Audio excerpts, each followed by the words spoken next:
Hello viewers, welcome back to my channel. আজ তৈরি করব ভীষণ মজার কুড়মুড়ে ছোট পেঁয়াজু। এই পেঁয়াজুগুলো কম বেশি সবাই পছন্দ করে। আর এই পেঁয়াজুগুলোতে কোনো রকমের ডাল বাটা বা বেসন, চালের গুঁড়া, ময়দা কিছু লাগবে না। খুব অল্প সময়ে পেঁয়াজুগুলো তৈরি করতে পারবেন। খেতে তো খুবই কুড়মুড়ে হয়ে থাকে। তো চলুন মূল রেসিপিটি দেখে নিই। পেঁয়াজু বানানোর জন্য আমাদের লাগবে 2 পিস পাউরুটি, পেঁয়াজ আর কাঁচামরিচ। এখন পেঁয়াজগুলো একটু চিকন চিকন করে একটা নাইফ দিয়ে আমি কেটে নিচ্ছি। এই পেঁয়াজগুলো তৈরি করা একেবারে সহজ, কোনো রকমের ঝামেলা নেই। আর খেতেও কিন্তু ভীষণ মজার হয়ে থাকে। ডাল দিয়ে পেঁয়াজু করলে যেরকম টেস্ট হয় তার থেকে এগুলো বেশি টেস্ট হয়। বাসায় যদি পাউরুটি থাকে তাহলে খুব সহজে ঝটপটে এই পেঁয়াজগুলো তৈরি করে নিতে পারবেন। 1 পিস দিয়েও হবে, তবে পেঁয়াজের পরিমাণটা একটু কমিয়ে দিতে হবে। সবগুলো পেঁয়াজ এবং কাঁচামরিচ আমি কুচি করে কেটে নিয়েছি। আমি এখানে 4-5টার মতো কাঁচামরিচ কুচি করে দিয়েছি। কাঁচামরিচটা আপনারা টেস্ট অনুযায়ী দিবেন, যে যেমন খেতে পছন্দ করেন। আর পেঁয়াজ কুচি মেজারমেন্ট কাপের 1.5 কাপ। এখন দিয়ে দিব এর মধ্যে 1/2 চা চামচ আদা গুঁড়া, 1/2 চা চামচ রসুন গুঁড়া, 1/2 চা চামচ জিরা গুঁড়া, 1/2 চা চামচ ধনিয়া গুঁড়া, 1/2 চা চামচ গরম মশলা গুঁড়া, হলুদ গুঁড়া, মরিচ গুঁড়া, আর দিব স্বাদ মতো লবণ। তারপর একটা চামচ দিয়ে খুব ভালোভাবে সব কিছু পেঁয়াজের সাথে মিক্স করে নিতে হবে। মিক্স করা হয়ে গেছে, এখন এটা এক সাইডে রেখে দিব। এখানে 2 পিস পাউরুটি একটি বাটিতে নিয়ে পানি দিয়ে ভিজিয়ে রাখবো 10 মিনিটের জন্য।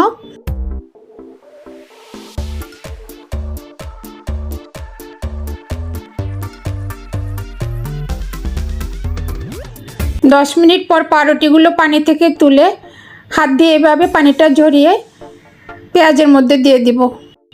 দেখে নিশ্চয়ই বুঝতে পারছেন পাউরুটিগুলো একদম নরম হয়ে গেছে। তারপর হাত দিয়ে পেঁয়াজের সাথে খুব ভালোভাবে মিক্স করে নিতে হবে।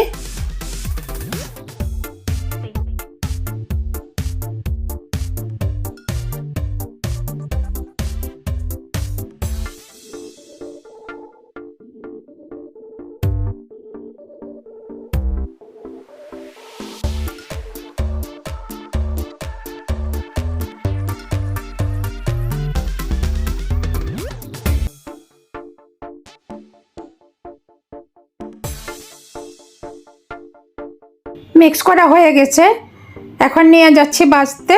ভাজার জন্য এখানে আমি ফ্রাই প্যানের মধ্যে পরিমাণ মতো তেল দিয়ে তেলটাকে আগে থেকে মিডিয়াম হিট করে রেখেছি।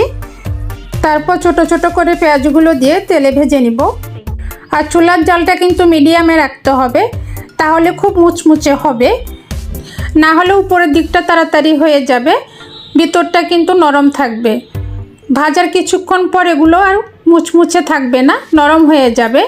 একটু সময় ধরে যদি এগুলো ভাজা হয় পেঁয়াজগুলো, তাহলে কিন্তু অনেক সময় পর্যন্ত মুচমুচে থাকবে আর কালারটাও খুব সুন্দর হবে।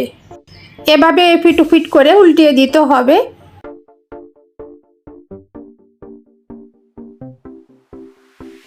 পেঁয়াজগুলো ভাজা হয়ে গেছে, এখন তেল থেকে তুলে নিব। এর বেশি ভাজবো না, কারণ ঠান্ডা হওয়ার পর কালারটা আর একটু গাঢ় হয়ে যাবে। এখন সার্ভিং ডিশে সার্ভ করে নিচ্ছি। এই তো দেখতে পাচ্ছেন কত সহজে বানিয়ে ফেললাম কুড়মুড়ে পেঁয়াজু। আর একটা পেঁয়াজু ভেঙে দেখিয়ে দিচ্ছি কতটা কুড়মুড়ে হয়েছে। আর আপনাদের কাছে আমার ছোট্ট একটি রিকোয়েস্ট, আমার রেসিপিগুলো যদি আপনাদের কাছে একটু ভালো লেগে থাকে আমাকে সাপোর্ট করবেন। সবাইকে অনেক ধন্যবাদ।